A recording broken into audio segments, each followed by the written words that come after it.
How does the grant work in beer lautering? Before the wort can be sent into the boil kettle, it is typically recirculated through this grain bed. This process serves to clarify the wort and further develop the grain bed. Wort moves from the mash tun's false bottom to the mash tun's true bottom. The true bottom typically has multiple, evenly spaced outlets that all feed into one central bottom pipe. This pipe then typically flows into a vessel known as the grant tank.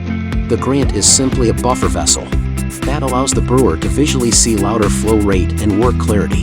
Conveniently, wort samples can also be taken from the grant tank, while gravity can be used to get the wort from the mash tun to the grant. A centrifugal pump must be used to get it back to the top of the mash bed. This pump delivers wort through an external Vorlauf pipe to the top of the mash tun. Following desired clarity or a set time, the brewer switches from the sub-step of Vorlaufing to lautering. Wort flow is redirected from the Vorlauf loop to the boil kettle. The grant tank pump now sends the flow from the bottom of the mash tun to the bottom of the boil kettle, gradually filling it up.